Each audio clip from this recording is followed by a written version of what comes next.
And I think we're live now. Let's see if that's refresh here. Hey everybody, what is going on? Crypto Stash here, hanging out with my good friend Sebastien Borget here from the Sandbox.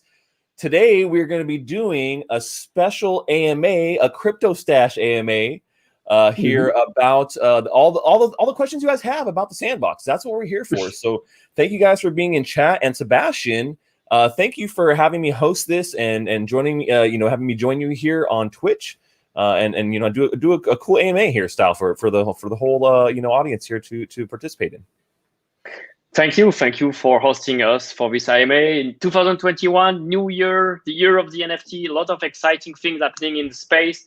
We thought like we had to run this AMA and talk to our community, answer all your questions, and that's what we are going to do now. Yeah, I like that. The 2021 is the year of the NFT. It's right. It's true.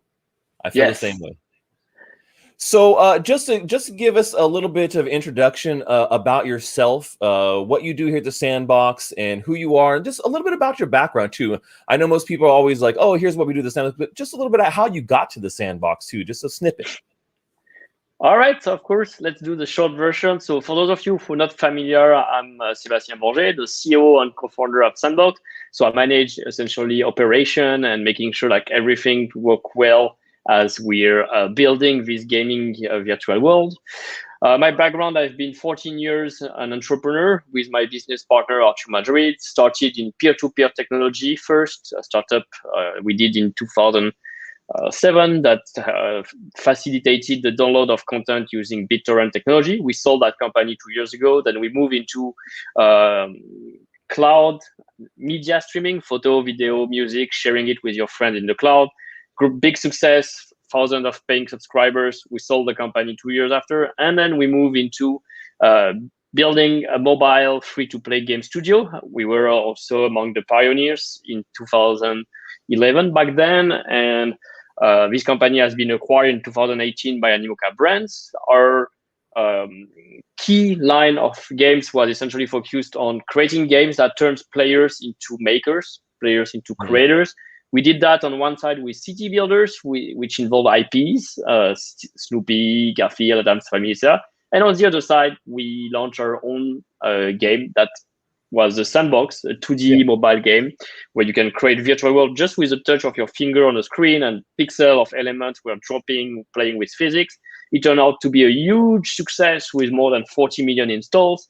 And 9 years later, moving forward, launched a sequel. We are now today building with a huge focus, separate companies that spawn out and focus on creating only the Sandbox, Metaverse, using blockchain technology, using NFTs, using Sand token. And we've been doing that for 3 years now after we fall in love with CryptoKitties and the concept of NFTs, merging, bringing together user-generated content on one side, NFTs on the other side, and just delivering on that promise that anyone could be a creator, anyone could monetize their asset and game experience on our platform through the use of those NFTs and our utility tokens. Well, there you go. That's the short version, guys.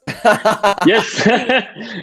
you have it down great. And so you really went from 0 to 60 there, and gave us a really great snapshot of what you're up to, how you got here, which I appreciated that. And I didn't know that you had sold 2 previous companies, before you really got here to the Sandbox.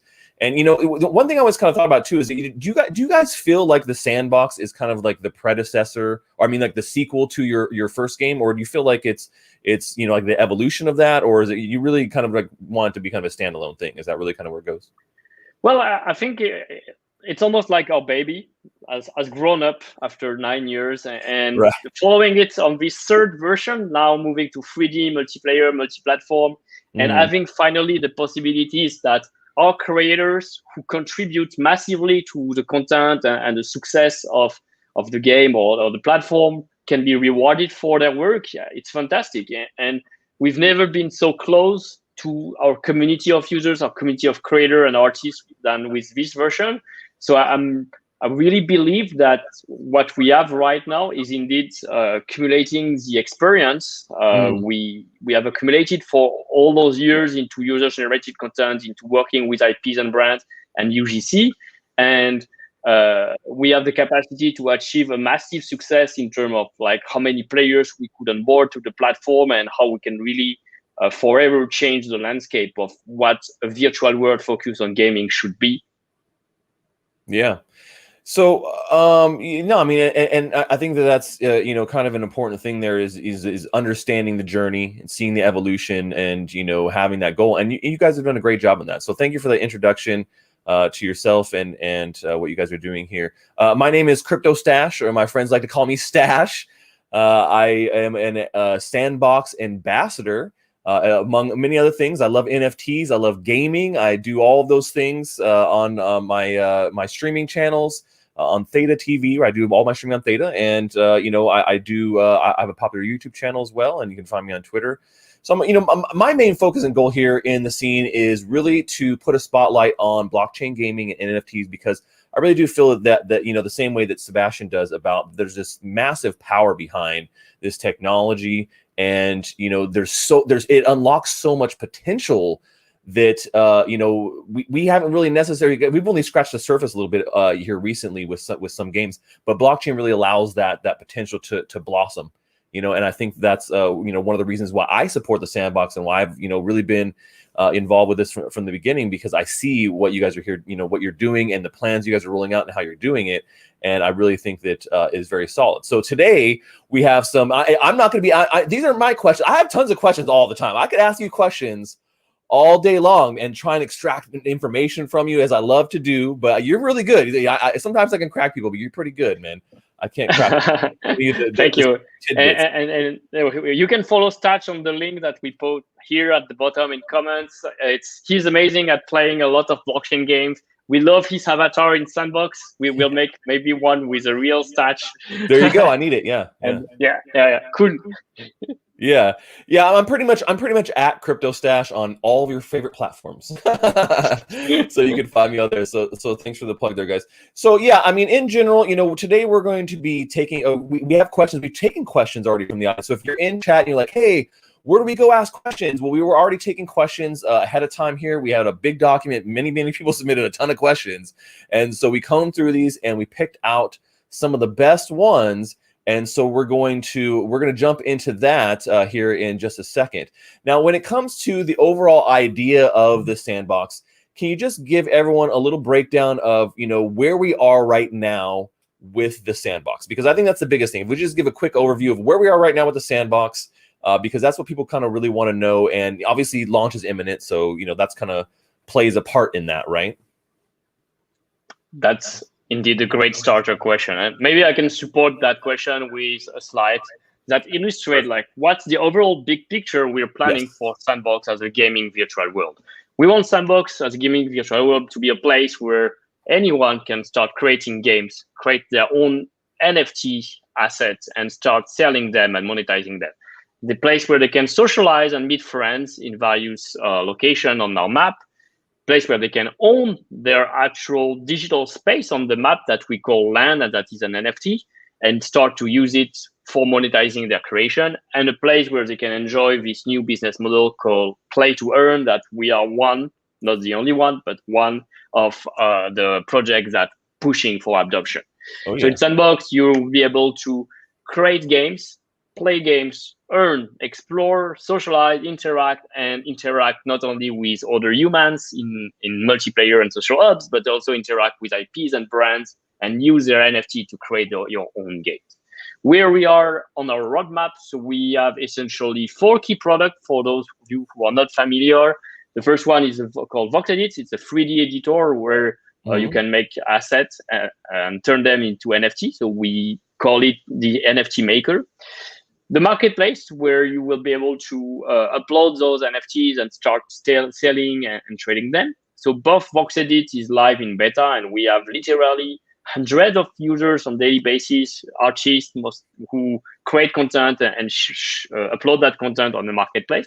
Marketplace is, I would say, also available in alpha, on beta, sorry, and we have launched land sales. We have launched also some NFT sales, and we will be introducing this month curated artists and IP brands NFT sales as a first step, and soon after, just open the marketplace finally to everyone. So that's a big milestone I'm pretty excited about. The Game Maker, it's one of our best tool. It's in beta. It's been used by many people who participated into the various game jam we have launched. You can download it for free already and try it out to start playing around with your assets and create games without any programming knowledge. So what's missing here is the fourth product, is essentially the game client, or what players could experience, how they enter into a land and start playing those games made with the Game Maker. That's what we are aiming to release progressively in 2021. Right. So we'll do this as we are introducing a concept called seasons. So for those of you who are gamers, that you'll be pretty familiar, like Fortnite has seasons, Minecraft. It's very popular. Yeah, that's a lot of things go with seasons now. Yep. Exactly. And the idea is there will be events with content that you need to complete, like levels to play, quests to win, etc. And as you complete those quests and win them, you will receive rewards such as NFTs and sand token as well that you can claim. And so we are hoping to introduce the first season event that for now is called Pre-Season 0 around the end of Q1 or beginning of Q2. We are putting a lot of effort into polishing the experience, because for us, it's not just about launching beautiful content. It's about launching something that makes people stay and come back. Right. And that we think is one of the main challenges we've seen from our experience in the video game industry, retention and comeback design. And that's why we prefer to take more time to make sure that we get things right than just rush it up and then after have no players on a daily basis. Yeah. And I think that's something that we've talked about before here. And, this kind of phased rollout makes a lot of sense to me. We've seen here in some other virtual worlds, and not just crypto virtual worlds, but other ones too, where, they're so expansive and so big. And, people have not come on and, filled out any of these spaces yet. And you have this big, empty, open world. But with the Sandbox, you guys are doing this phase rollout. You're having, these creators that are your designated creators that are going to have the experiences that are high quality to start with, like you said, that are going to keep people wanting to come back. And then you slowly, sprinkle in the UGC, where you have all these users now generating their own things, and then finally it opens up to everybody, and everything's pretty much open. And so, do you guys have a timetable for that already? Yes, well, that's, as I mentioned, we are going to introduce the first season around end of Q1, beginning of Q2, where Sandbox will still produce, I would say, a good part of the content, but will include some of the games from the Game Maker Fund that is supported by our foundation and external creators. And progressively, we hope to run more and more season over time, where we as a platform will be creating less and less and the content, and just become ourselves just one creator among all the others. Right. So that's why I'm really excited. I think like 2021 will be the year, and I've been saying it already a few times, that the year where Sandbox will be opening its gates or its doors to the public. It will do it progressively in a way that makes sense for everyone, for the community that contributes, and we're excited for you to try it out through the year. Well, let me tell you, you guys better have some really big, tall gates, expensive, metal security guys. Because I'm bringing everybody. We're gonna push those gates, Sebastien. And we're gonna push our way through. And there's gonna be so many people who want to get on. You're like, all right, guys, we're just gonna have to let them in. We had this whole plan, but there's so much demand. Yes, I think that's what's gonna happen. The scalability of all the multiplayer servers and things like that is also one of our challenges, for sure. All right, so now that we kind of have an idea of the Sandbox, what the ecosystem looks like, where we're kind of at right now, let's jump into some of these questions that were submitted here. The community questions. It's all AMA, right? So we need to get to the AMA part. So Alpha Perry asks, and we're jumping right into land stuff because I know land is always one of the biggest questions here. So Alpha Perry says, will the prices of normal and premium lands change over the course of the public sale? Is there any set plan for price increases? So is it going to be a public sale where it starts out at a certain price and then continues to increase as the lands are sold? Or are they going to cost the same over the time, or have you guys not really determined that yet? Can you speak to that? Sure. So as we started the land pre-sale last year, so it was in December 2019, we have announced publicly what are the price of lands. So there was a progressive decreasing discounts through the 4 previous land pre-sales. And they're gone. And we are, for the first time in 2021, opening public land sales. So with public land sales, we are starting the year with one major one, very exciting, huge partner, CoinMarketCap. So for those of you who are not familiar, this is the largest crypto-oriented website. We partnered with them last year with the largest learn and earn campaign to bring more users to be educated about what are NFTs and the potential of those NFTs within a virtual world such as Sandbox. And now we are showing them lands. We are showing them NFTs for real so they can taste it. In this particular first wave, we decided to only include premium lands. Those premium lands are lands that, as you might have seen in the past, include exclusive NFTs that you couldn't get any other way, and are strategically located near, I would say, major location within our metaverse. So here you get approximately, 1,200 premium lands that are priced, each one of them, 4,683 cents, because they include 2 epic exclusive NFT heroes made from CoinMarketCap. And so we can see here some of them and their characteristics and how many copies will exist forever and never anymore. And we created those exclusively for CoinMarketCap, so you'll not be able to get them afterwards. Yeah. Other than that, and I will get after to talk about the estate, other than the premium lands, we are planning to just keep releasing various spots on the map through 2021 with kind of the same size, approximately 1,000, 2,000 lands here or there. There will not always be premium lands. There will be many times where it's just regular land, one by one, no NFT included, no specifically close to a major partner. And for those, we are going to follow the public price that we have announced last year, which is, so without the discount, is going to be approximately 1,000 cents if I round it. It was 901 cents with 10% discount, so 1,000 now. Yeah. So that's, I think that's the key answers. Like, we will present opportunities through the year. So it just follow us, and you might find sometimes premium land that interests you or not, and you might find just regular lands as well. Yeah. At the original price. But in general, that's what I'm saying. But in general, the price is set. They're staying the same. The prices are set in sand. So your base land price for a basic land is 1,000 sand, and then obviously it's more expensive for the premium ones. But those things are, they're like, you're not changing the price point anymore. What I think maybe people were confused is that before there was a discount, and that's kind of where the divide of pre-sale and public sale are. So before there was a decreasing discount, like I said, and so now we're at the point where there's no more discount, but everything is going to stay the same in the price. So we'll continue to have those sales at that same price the rest of the year.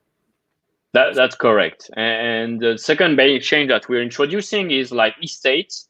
Estate during the pre-sale were sold on the first come, first served basis. Right.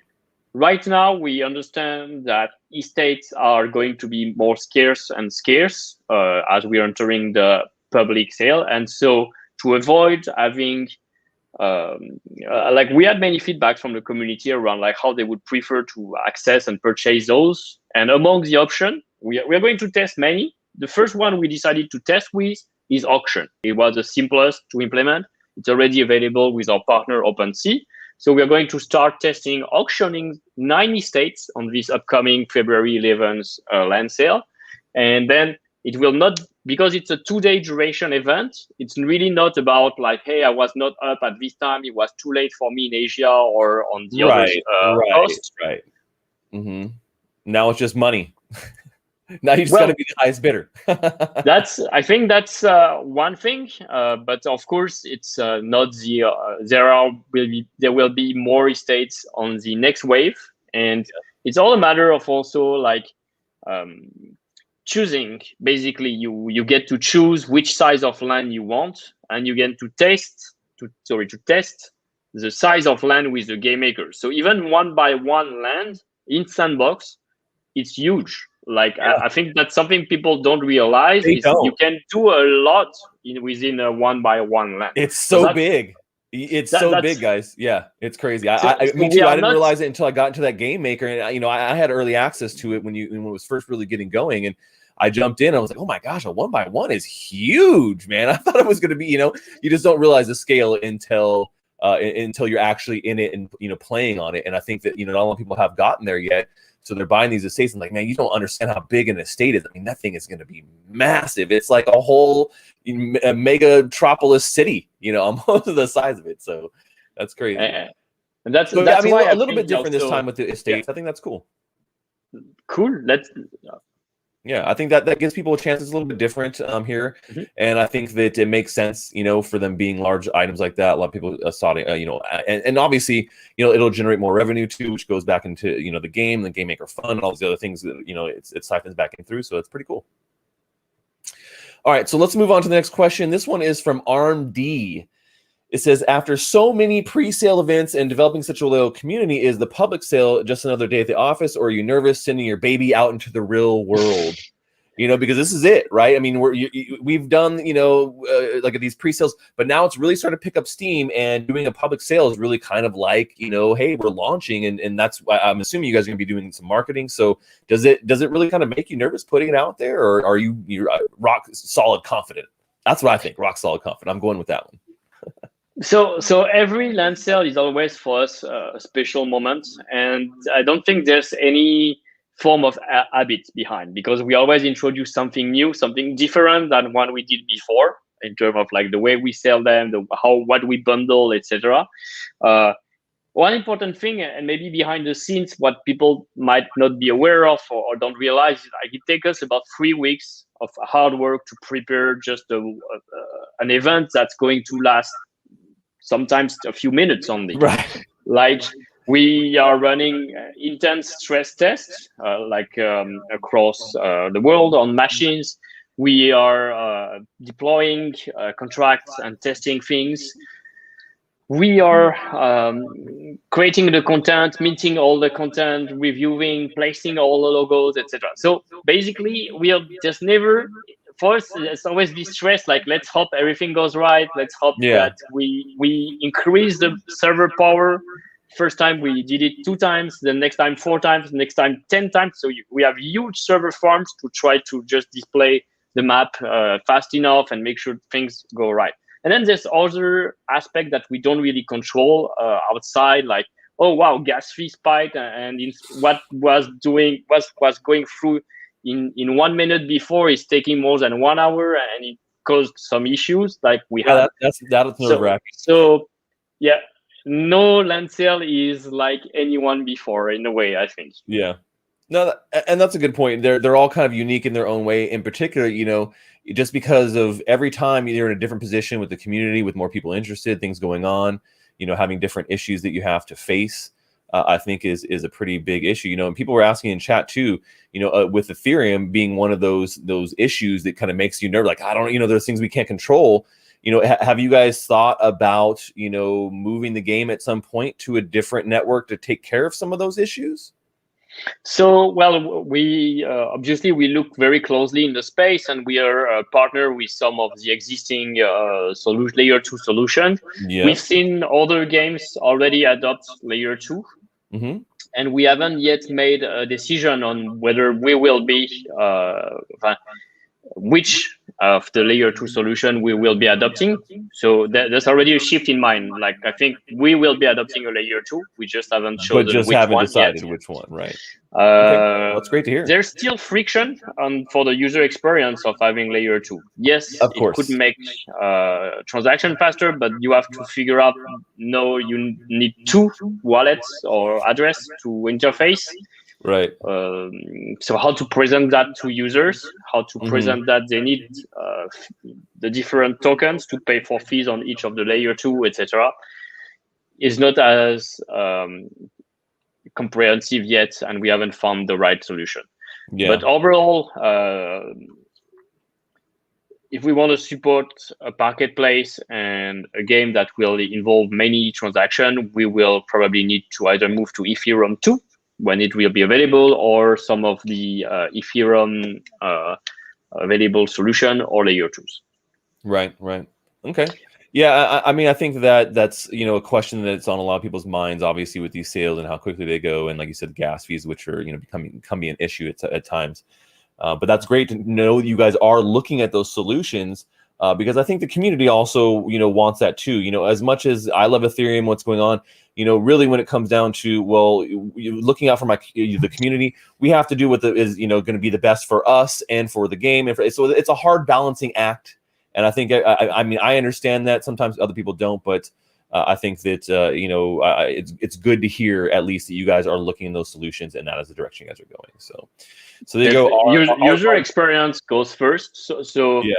At the end of the day, what we are trying to push as well is because we're very aware that more and more blockchain offer now in 2021 very good NFT solution that building bridges. So you could own an NFT on Ethereum, but if you want to trade it faster for selling it on other marketplaces, you can actually move that NFT to the other marketplace through bridge that then turns into like layer 2. So we have partners like Arcane that just launched this type of solution.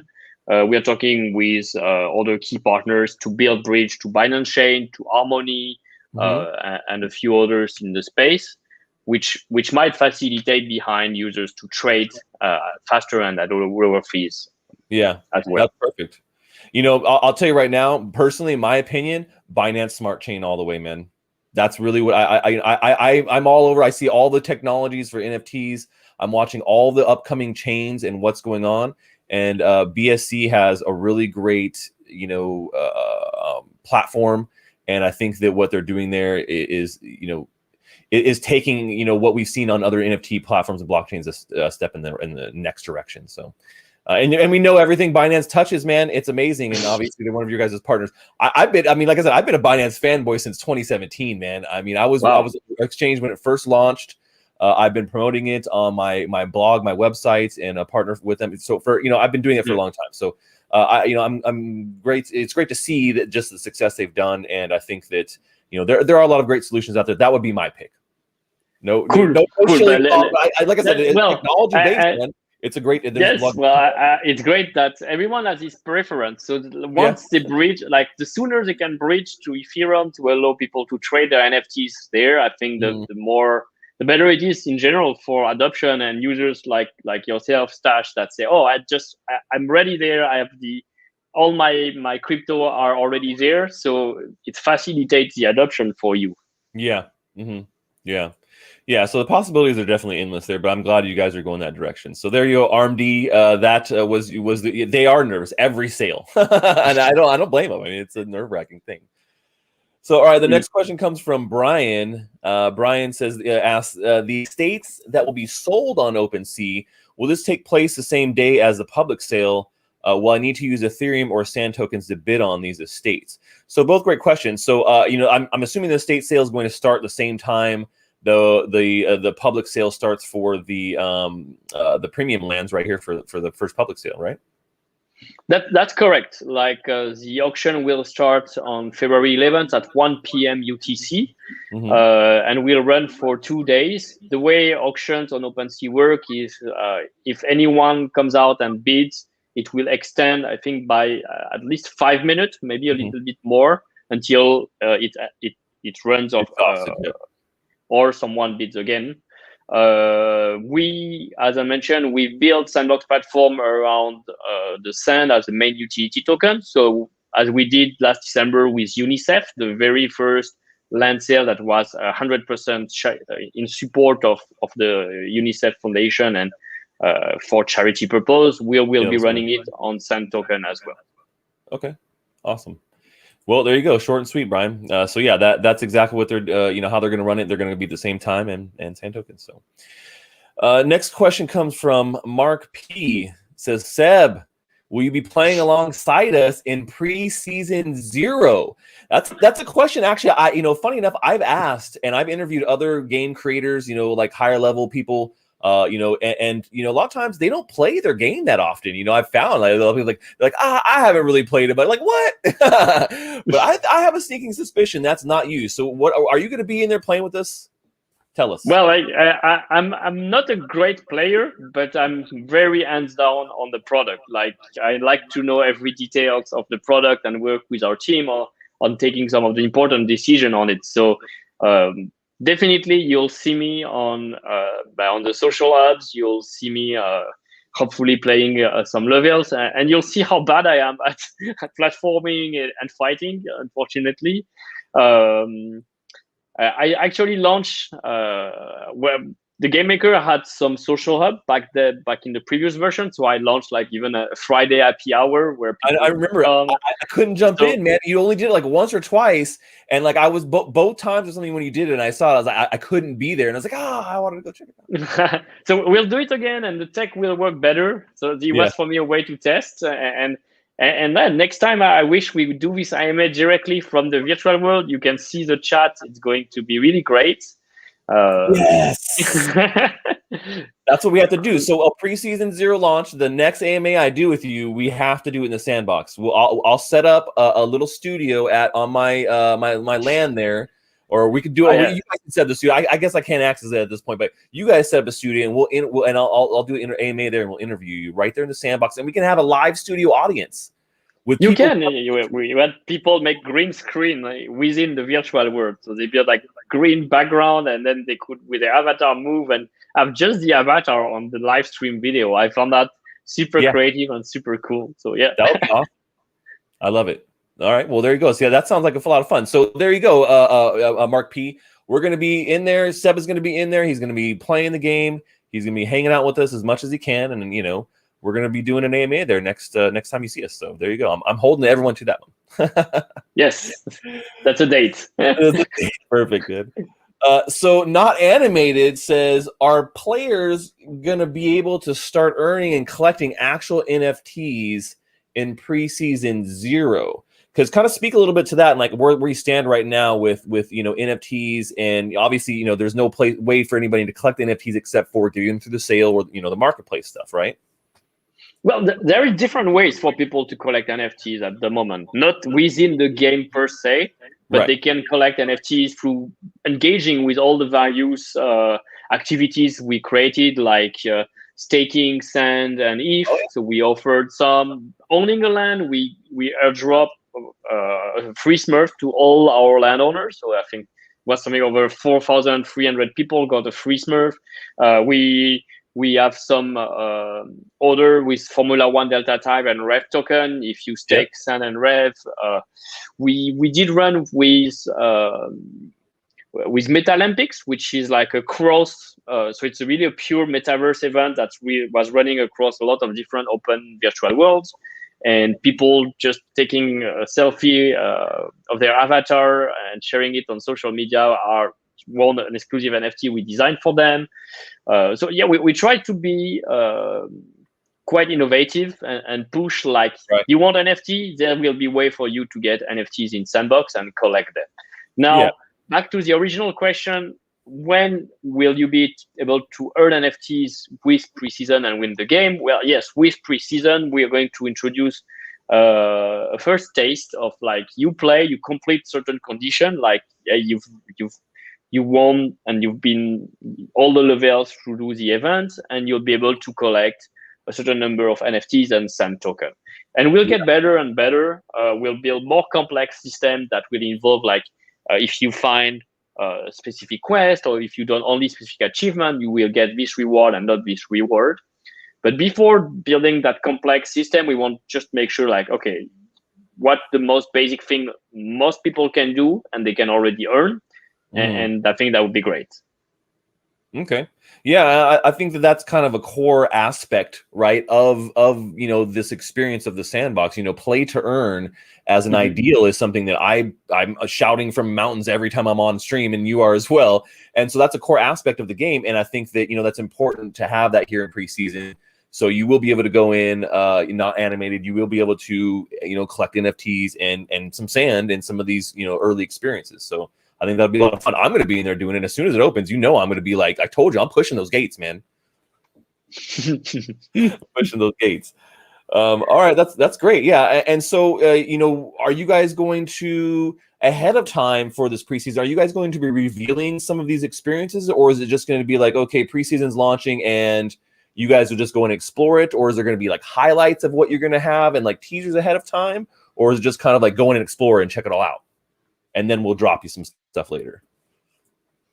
Well, I think our approach is more around like opening it progressively to more and more users and adding content progressively. So the first one will be maybe 1,000 users. We will be selecting based on certain criteria, part of our community for a long time, contributor involved.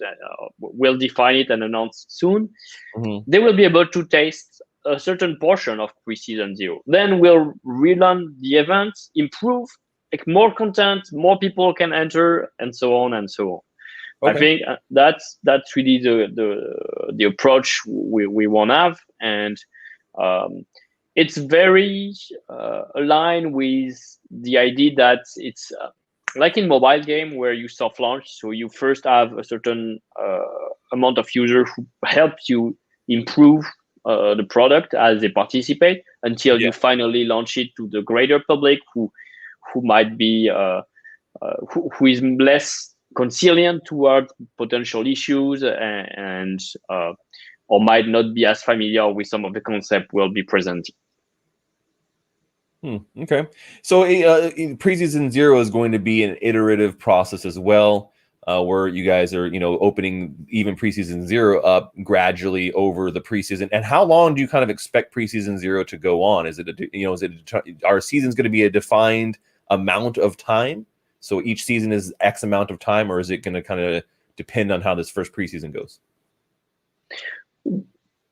I think we want to start establishing a template. So if we say, like, roughly speaking, a season should be about 15 days of work and of playing and earning, and it becomes and you have your daily reveal of new content on the map that you need to go to explore, certain number of quests, etc. It will set a template, and I think somehow building habits for players is good. So in live ops, when you start to establish a system, it's great that you stick to that system and you iterate on it. If you start launching something and you change it the next time, and you change it the next time, like, there's no point, no referral. Gamers get mad, dude. They get mad when you start changing it like that. Like, iteration, cool, complete. Like, why? Yes, that's. So we'll try to avoid that situation, but bear with us if that happens. Yeah, I get you. I mean, and sometimes you have to pivot completely, but I think that you guys are on the right track with kind of iterating over the process, opening up slowly, then hear more and more, and because it's going to be a better experience for everyone that way anyways. Some people will get kind of mad though. They're going to get mad because they're going to feel left out, and you're just but what it comes down to is you got to say, well, at this point, you're right. We are opening it because we want to make sure everyone that's coming in at the level of experience they have with the sandbox and their knowledge of the sandbox, they're going to be comfortable with playing and not get discouraged or be mad because they found a bug, things like that. They got to understand that it's early access and things, and some people just don't get that sometimes. So I think that makes sense. So there you go. So all about preseason 0, getting NFTs, how that's going to kind of work, and getting in there and doing that. It sounds like it's going to be a lot of fun. So. All right, so next question here from Rafal. Will it be possible to see the assets assigned to lands before preseason 0 selling begins?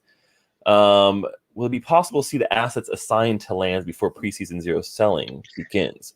So I think that what they mean are the premium lands here. So we already kind of saw some of those ones here a little bit earlier, right? We were showing some of those previously, and they were looking pretty good. So they're the CoinMarketCap heroes, and there's 6 of them, right? There's 6 CoinMarketCap heroes in total. Yeah. 5 you can get inside the premium land, so they come in pair. So you'll have to indeed click and see which one. And then there's a mini game after the land is over, where for 5 days we'll allow users to try to trade with each other to build the full collection. And whoever gets the full collection of the 5 heroes in his wallet will be eligible to claim the 6th one. So it's a side game. Yeah. It's a CoinMarketCap captain. So that's one thing. One other thing for us is how important NFT, not just as a concept or a word, but how we are going to present to anyone the NFTs and collections. So you will be able to see on any game before you enter with the game client to play it. And on the dashboard, any game you play, you will be able to see all the NFTs inside, their legendaries, number of copies, and potentially buy them. We also launch featured sale, where we will be including NFTs from those games made by creators from the Game Maker Fund. So all the revenue goes to the creators themselves. To showcase again, NFTs are made by very talented people and creators. They are constituting elements of the gameplay, and you can own them as well. Yeah. And so, kind of piggybacking on this question, you guys are going to continue to do these, these sales with these premium lands. They're going to have cool NFTs attached to them. And I think every time you guys are teasing these, and you guys have great partners, so there's going to be more partners. You're going to continue to bring more IPs on board, and those are usually the focus of these premium lands. So definitely you guys are always showing them off. So that, I think that kind of answers the question. Is like, yeah, why wouldn't you want to show these off? So we always get to see exactly how cool those NFTs we're going to get are. I wouldn't want it to be surprised in particular, like, hey, it's a random, who knows, it's a surprise. We don't even know what it's going to look like. I want to at least know. You're still getting a random, you can still random chance of getting something, depending on what you can snag on the sale. But I'm not a big fan of, personally, I would be very, very frustrated if I pay for something and I don't know, or I feel like I got undervalued for what I paid. Right. So for us, it's really important that you see what you get, and you just don't see a simple picture. You actually, we put a lot of effort on preparing the NFT, putting them into videos that are made from, so maybe we can show the CoinMarketCap in the meantime, that from real games made by the game maker, and very often they are produced by fantastic members from our community and team. So for example, Alex Flores Camisose is working with creating most of those premium NFTs, and I think when you own them, you're proud. Like, you feel like, wow, that's something I'm super happy to have and collect and soon play with. So yeah, and that's what we want people to feel. Right, exactly, and be able to use it in these sweet, games and stuff that you're making, or whatever experiences, or just even your spot to hang out with your friends and chat or whatever on your lands. So makes a lot of sense there. All right, so our next question comes from Fiorin. He says, "Do I have to own land to create and sell a game?" So to create a game, definitely you do not need to have land. You can create the game and download the game maker for free, and from there, try it out, publish it even on the gallery of the game maker, and anyone can access it. If you want the game to be on a land, though, accessible to the public without not just creators and game creators, you will indeed need to publish that game on the land. So you either need to own that land, or you can rent that land from someone else. In case you prefer to put that game in a location where you don't have land, or you just want to pay a fraction, rent basically of the value of that land in the future. You will be able to sell games. We are working also on something called the game token, which hasn't been fully announced yet. So I will not get into too many details. But the Oh, idea is no, that's okay. anyone Please. Don't. No, can you're not going create. to bore us. Get into the details, please. Tell us Yes, about the game. yes. So one step further in the economy of Sandbox is essentially allowing anyone to create game and potentially sell those games. So you could sell those games with a content on top of a land, with the land, without the land. So that should allow a lot of possibilities behind. And it's all packaged together. So the game token would be kind of like this holder of all these tokens, and like you're nesting everything, right? So then you have every NFT that game then used is nested in there, and everything else contained within it. That's pretty cool. And then you just say, here it is. This is everything, and you hand the chip over, and there's the whole thing. Very cool. Well, that's yes, definitely. I'm just kind of, that's the basics of how it would work. I'm not saying that I know how that works, but I mean, that's what I'm assuming is kind of what, we would see here, is that you can package a whole game up, everything that it is, and then be able to sell it in the marketplace. And that was something that I know you guys have talked about, has been kind of on the roadmap as an idea, as part of what you guys wanted to do, and the classification or hierarchy of how the assets are. So it's like, you have NFT, and then you have, the actual land, and how they're connected. And then the game is kind of the hierarchy of everything. So it kind of tears down from it. So it makes a lot of sense. Yes. So kind of going in that same direction here, question from Eduardo is, how will you incentivize makers to build more and increase the quality outside of like the jams? Because obviously the jams are really cool, but what in general are you going to be doing? Because not everyone's, there's going to be probably more people that want to create than are going to be accepted to like the Game Maker Fund, things like that. So how do we kind of incentivize people to want to develop and build and do quality things here in the sandbox? There's several ways that we are incentivizing creators to keep making great content on the land and within our game virtual world. One of them is to bring more brands, more IPs, more cool content. So there's always new mechanics. So there's always, creators, like, they always have new ideas. So and the best way to keep them always putting to work those ideas is to deliver more value, more features for them. So upgrading the tool, bringing more IPs, like, I always wanted to have this, character from this movie and make my own adventure with him. So here we go. Like, now I can. And enlarging the field of possibilities. The second one is related to monetization and economics, like enabling more and better ways to monetize games, following traditional models and potentially non-traditional models that we've been discussing and thinking about, that involve sand, that involve staking, that involve governance, that involve also NFT ownership as potentially a gateway to access content, that could involve letting creators make their own token as well for currencies. So this is something that we're discussing actively, whether we should or not enable creators to make their own currency, and how do we manage pairing those currencies to sand and creating multi-currencies on the platform. And those are not simple questions, but we definitely are discussing and working on it. Yeah. No, and I think that's great. You're right, to keep these makers and people just kind of more involved. It's just giving them more things to work with, more interesting ideas to implement, and doing it over time. You don't want to, everything all at once, like, wow, here's everything. You want to be able to give them some things and get them interested, and then give them a couple more things and give them more things, and keep building, like you said, iterating on that.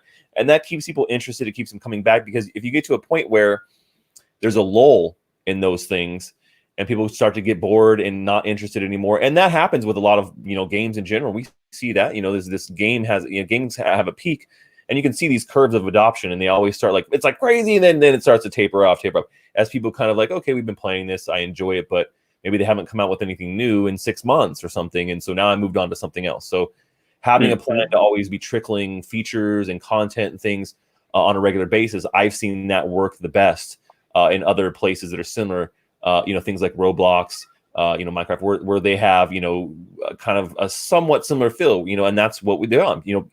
My daughter's always playing these types of games. And anytime there's a new update, man, it's crazy. They go crazy for this new content. So it's important to have those and be able to engage people in this game too. It makes a lot of sense because not only are you engaging the players, but you also have to engage the makers too. So it's double the job. It's like double the effort, right? I mean, it makes it a little bit more difficult, I think. Yes, and most of the challenge that many user-generated content platform have is like they only appeal to creator, but if they have an issue to bring players, then and we've seen that with some games on Sony PlayStation where you could make fantastic games, but there was no audience for experiencing those. So in a way, it's missing a massive part of the loop, and that's why.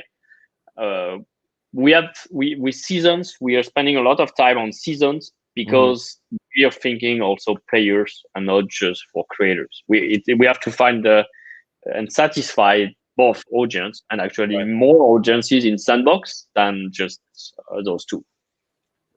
No, you're right. There's multiple layers there, tiers of people and how they interact with the game.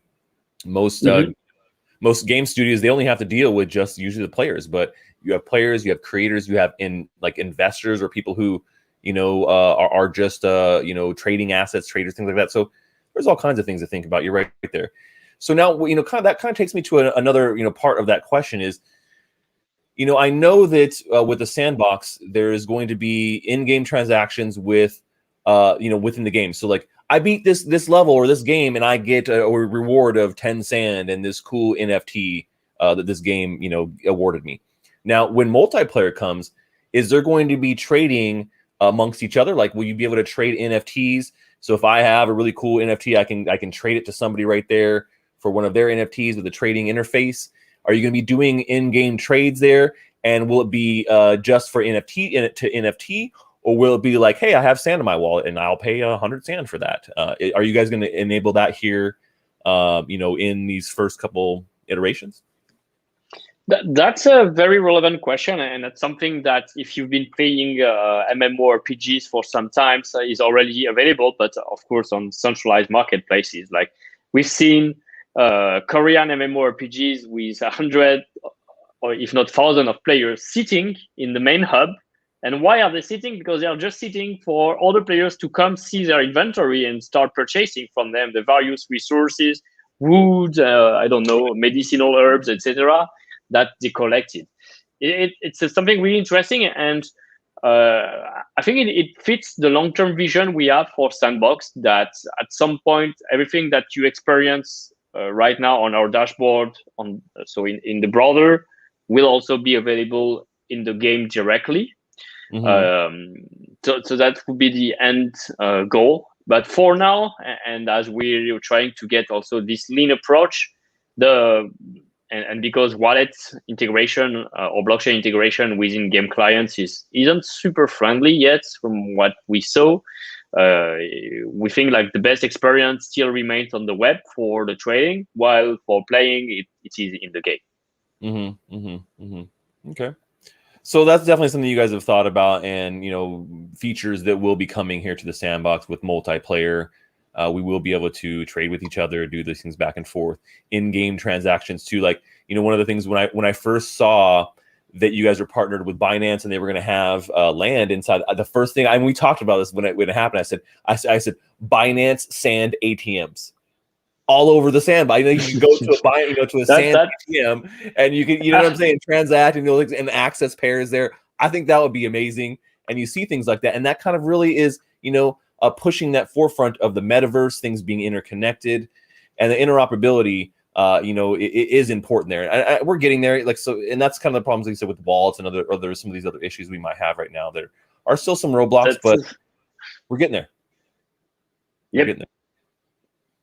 So I'm happy to hear that. So when it comes down to with those things, so okay, that kind of wraps up the questions we had here for the AMA from our audience. Thank you guys so much for these great questions. I mean, when I looked at this list, there was so many questions submitted and so many really great ones. I tried to dive in even a little bit further on some of these questions for you guys, so we could really get underneath Sebastian's skin here. and extract all the great details that we could. And we dropped some good nuggets today for you guys. I mean, there's so much good information in here. If you want to know about the future of the Sandbox, definitely make sure you go watch this video. If you came late, then that's your fault. Maybe you have to just go back and watch it. But before we get going, what's that? You can watch it anytime back on YouTube. It will go live right after. So, yep. Yeah, exactly. Yeah, definitely be able to rewatch it and go back and check all the good tidbits that you missed. But before we sign off and get going here, Sebastien, do you have any parting words to leave us with? Any rare nuggets of features or things you haven't announced that you want to tell us here at the end, or anything else that you want to leave us with here, drooling to keep us, you know, on the edge of our seats and toast before preseason 0 here? Well, I think we already have a lot on our plate, as you could see today, like the land sale next week, working on the game clients, working on the game maker. We're aiming to release an update of the game maker with huge performance improvement for next week. So that's on our roadmap. We'll begin private testing for game client and multiplayer. So that's the first stage of rolling out. And I hope I will still be able to come up with good surprise. You know, like I have a lot of things that I've been dying to announce, and things are slow. Things are not moving as fast as I want on some topic, but they will be massive when I can finally announce them. So finger crossed. 2021, super excited by the beginning of the year. Really happy to see also more and more people coming into Sandbox. I think we've moved to over 130,000 user account on our website, and I was just announcing 100,000 like 2 weeks ago. So definitely a big acceleration there. We are super thrilled and excited also to see that there's a lot of activity on the OpenSea and other marketplaces around our NFT, which means that it brings value to the NFT holders. And thank you for being part of our community again, and helping us to create together that gaming virtual world, to build that vision all together that we have of play to earn, and how we want to change some of the things that are in Roblox and the others. We'll be pushing more and more NFTs, more and more activities for you to earn NFTs. We're also working hard to enabling importing external NFTs into Sandbox. That's one of the goals we've set ourselves on the roadmap. That's great. And we want to make it that you will be super excited about it. And well, thank you for following us and our news, and see you I guess probably next week after the land sale for some updates. There we go. All right, guys. Well, thank you again, Sebastien, for having me host this, and thank you guys, the audience, everyone hanging out with us. We'll be doing this again pretty soon, and hopefully we'll see you guys in the Sandbox here pretty soon. Sure. Thank you, Stash. We'll see you in the virtual world next time. Yep. Stash that crypto, friends. Cool. All right.